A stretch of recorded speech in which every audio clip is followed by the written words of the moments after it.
हे hi everyone, welcome और welcome back to my channel Meghashi. So मैं हूँ मेघा। आप सभी लोग कैसे हैं? मैं आशा करती हूँ आप सभी लोग बहुत ही ज़्यादा अच्छे होंगे। तो ये मेरा मॉर्निंग का टाइमिंग है, अराउंड ये 7-8 बजे का टाइम है। तो कल बारिश होने की वजह से चादर सूखी नहीं थी, तो मैं घर में ले आई थी। तो मैंने सोचा सुबह अब थोड़ा मौसम खुला है तो मैं इसको वापस डाल दूँ। और आज मुझे करनी है मेरे हॉल की बिल्कुल डीप क्लीनिंग। जी हाँ, क्योंकि गणपति बापा जो हैं वो भी घर में आने वाले हैं, बैठने वाले हैं। तो आगे ही मेरे घर में मंदिर है, तो इसलिए भी सफाई करनी थी। और काफ़ी दिन हो गए थे, चीकू के साथ में ना वो बहुत गंदा कर देता है, कुछ कुछ खा के फेंक देता है। और उसने काफ़ी सारी चीज़ें सोफ़े के नीचे भी फेंक दी थी। अभी आप लोग देखोगे आगे कि सोफ़े के नीचे से क्या क्या निकलता है। तो ये आप लोग देख सकते हो। मतलब एक ही पुराना वाला जो है ना कीपैड फ़ोन भी उसने फेंक दिया था, वो सारी चीज़ें फेंक देता है। तो अच्छे से क्लीनिंग करनी थी, उसके साथ पॉसिबल नहीं हो पाता है। तो हम लोगों ने सोचा कि हम सुबह उठ के ही करेंगे, क्योंकि रात को ना हमको सोने में 2-3 बज जाती है आजकल वीडियोस के चक्कर में। लेकिन इस दिन हमने जो है थोड़ा सा मैनेज करके मेरे हस्बैंड और मैं हम सुबह उठे, और यहाँ पर मैं पूरी डीप क्लीनिंग कर रही हूँ। आज आप लोग देखिएगा कि मैं अपने छोटे से घर को किस तरीके से क्लीन करती हूँ। ये वाईफाई की कॉर्ड है, ये इस पर भी धूल जम गई थी। ये जो मतलब आसपास में जो भी फ्रेम्स वगैरह लगी हुई है, ये सातिया वगैरह स्वस्तिक, ये सब भी मैं अच्छे से पोंछ रही हूँ। और बस यहाँ पर मैं ना, अब हमारा जो रूम है वो इतना कॉम्पैक्ट है कि मतलब सारे के सारे फर्नीचर को एक साथ में बाहर नहीं हटाया जा सकता है कि पूरा क्लीन करके फिर अंदर कर लो। तो हमें इसी तरीके से करना होता है कि पहले एक सेक्शन, जैसे एक साइड का जो सोफे का एक सेक्शन है ना, वो हटाया। और फिर वहां पर अच्छी तरीके से दीवारों को सब जगह पर मैंने अच्छे से डस्ट कर दिया, अच्छे से क्लीन कर दिया। फिर वहां का मैं कचरा भरूंगी। उसके बाद में फिर उतने उतने एरिया में मैं अच्छे से पोछा लगाऊंगी।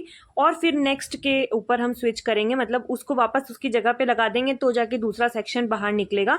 तो इस तरीके से करना पड़ता है छोटे से घर में, क्योंकि प्रॉब्लम तो बहुत होती है, लेकिन क्या करें। और इसी वजह से ना ज्यादा सफाई का टर्न नहीं लग पाता। एक तो घर में बच्चा है, और ये आप देख सकते हो नीचे का सेक्शन, यहाँ पे मैंने चप्पल जूते रखे हुए हैं। यहाँ पर मतलब जो एक्स्ट्रा वाले जो चप्पल जूते होते हैं ना वो। और यहाँ मैं पोछे की तैयारी कर रही हूँ, क्योंकि मैंने कहा ना मैं भूल गई थी। साथ साथ में मुझे पोछा भी लगाना पड़ रहा था, क्योंकि फिर जगह नहीं होती नहीं तो फिर। और ये जो है सिस्टम है, तो हमने इसको कुछ इस तरीके से रखा हुआ, आप लोग देखोगे। मतलब छोटे से घर में ना चीजों को कैसे ऑर्गेनाइज करते हैं ये, मतलब मैं आपको क्या बताऊं कि मैंने इतने जुगाड़ से सामान रख रखा है कि मैं आपको बता नहीं सकती। किसी दिन इस पे भी वीडियो आएगा कि छोटे से घर में कैसे हम इतनी सारी चीजों को ऑर्गेनाइज करें। और ये देखिए, ये फोटो, ये किसका फोटो है? आप मुझे कॉमेंट में जरूर बताना कि ये किसका फोटो लग रहा है, बिल्कुल बताइएगा। तो मुझे ना आपके कॉमेंट का इंतजार रहेगा। इसके बाद में ना आगे आप एक और फोटो देखोगे, उसमें भी आप लोग मुझे बताइएगा। मतलब इसमें तो खैर दिख ही रहा है कि हम लोग हैं। हम लोग एक्चुअली हमारी एनिवर्सरी जो थी चीकू के साथ में, हमारी पहली जो एनिवर्सरी थी पिछले साल, तब हम उज्जैन गए थे, तो वहां हमने क्लिक करवाया था। तो ये मैं अच्छे से शेल्फ वगैरह साफ कर रही हूँ। रूम कॉम्पैक्ट होने की वजह से, घर छोटा होने की वजह से ना जाले वगैरह बहुत सारी चीजें बहुत जल्दी जल्दी हो जाती है। तो मैं अच्छे से क्लीन कर रही हूँ। अब ये देखिए, जो मॉनिटर है ये तो नीचे रखा हुआ है, लेकिन जो इसका सीपीयू है वो ऊपर रखा हुआ है। इसी तरीके से रखना पड़ता है। तो ऑर्गेनाइजेशन, घर के ऑर्गेनाइजेशन के ऊपर भी वीडियो मैं बहुत जल्दी बनाऊंगी कि छोटे से घर में कम स्पेस में आप ज्यादा से ज्यादा सामान अच्छी तरीके से कैसे रख सकते हैं। तो ये चप्पल जूते के भी बॉक्सेस थे, इसमें 2-4 खाली भी थे बॉक्सेस। तो वही सब मैं डी क्लटर भी कर रही थी। अब मैंने सोच लिया है गाइज, मतलब मैं ना थोड़ा थोड़ा डी क्लटरिंग शुरू कर दूंगी, क्योंकि बहुत ज्यादा दिक्कत होने लग गई है कपड़ों में भी। और हर चीज में चीजें बहुत ज्यादा बढ़ती जा रही है, सामान बढ़ रहा है और रखने की बिल्कुल जगह नहीं है। और इस चक्कर में क्या होता है ना, कि जो अच्छी अच्छी चीजें, यूजफुल चीजें हैं, जो आपके काम आने वाली चीजें, वो आपके हाथ नहीं लगती है टाइम पर। और जो अनयूजफुल चीजें हैं वो सामने रखी रह जाती है। तो बस अभी देखिए, ऊपर वाले सेक्शन को मैंने बिल्कुल भी छेड़ा नहीं है, सिर्फ डस्टिंग मैंने यहाँ पे कर दी है। मतलब सीपीयू वगैरह मैंने नहीं निकाला है अभी। और इसी के पास में होम थिएटर भी रखा हुआ है। मतलब मेरे घर में ना हर चीज आपको मिलेगी, हर चीज। मेरे हस्बैंड ने मतलब हर चीज की जो सुविधा होती है ना, वो हम लोग को दे रखी है कि तुम्हें मतलब जितनी भी चीजें हैं वो सारी की सारी उन्होंने ला के रखी हुई हैं। और बस मुझे इसी तरीके से रखना पड़ता है घर में। तो यहाँ मैं पोछा वगैरह लगा रही हूँ, आप लोग आगे देखिए कि मैं कैसे कैसे और क्लीनिंग करती हूँ।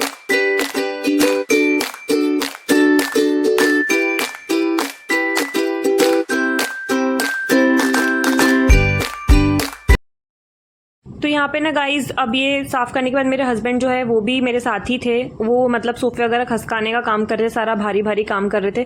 फिर मैं इस वाले सेक्शन पे आ गई थी। और ये जो वॉल आर्ट आप देख रहे हैं ना, ये क्लॉक वगैरह टंगी हुई है, सारी चीज़ों के ऊपर भी मैं किसी दिन बात करूँगी, वीडियो बनाऊँगी। तो ये सब मैं अच्छी तरीके से क्लीन कर रही हूँ। और अब मैं इस तरफ के सेक्शन पे आ गई हूँ। और काफ़ी लेट हो रहा था हम लोगों को, क्योंकि मेरे हस्बैंड को भी जो है ऑफिस वर्क के लिए जाना था और मुझे भी अपने रूटीन में लगना था। और हमारे पास टाइम की बहुत कमी थी कि चीकू जो है वो उठ ना जाए कहीं, तो बस यही इसी तरीके से करना पड़ा काम।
आप देख सकते हो पंखा कितना ज़्यादा गंदा हो गया था, तो मैंने सोचा हाथ लगे इसी भी साफ़ कर ले। तो मैंने बाल्टी को उल्टा करके रख दिया, क्योंकि मैं अगर स्टूल निकालती वो पीछे रखा था तो चीकू उठ जाता और काफ़ी गंदा हो गया था पंखा। और गाइस हाँ, तीज के लिए भी मेकअप लुक आपके पास आएगा कि मैंने तीज के लिए क्या क्या प्रिपरेशन की है, तीज पर मैं किस तरीके से रेडी होती हूँ, गेट रेडी विथ मी, वो भी आप लोगों के साथ मैं बहुत जल्द शेयर करूँगी।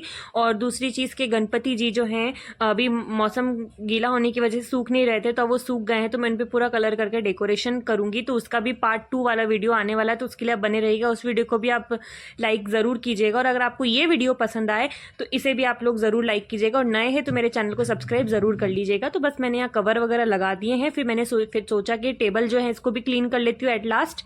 तो मैं यहाँ पे सारा सामान हटा रही हूँ टेबल पे से, और सिंपली जो डस्टर है उससे मैं इसको डस्टिंग कर दूंगी। और अभी 2-3 दिन से ना गाइज गणपति जी बनाने के काम की वजह से ना ये कांच के ऊपर ना काफ़ी ज़्यादा स्क्रैचेस पड़ गए थे, ज़िद्दी वाले, जो निकल नहीं रहे थे पानी से भी और किसी भी स्प्रे से भी।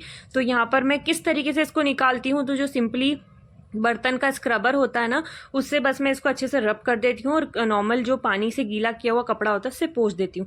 तो आज की वीडियो में सिर्फ इतना ही था। अगर आप लोगों को वीडियो पसंद आए तो लाइक ज़रूर कीजिएगा। मिलती हूँ मैं आपसे अपने नेक्स्ट वीडियो में। Till then bye bye.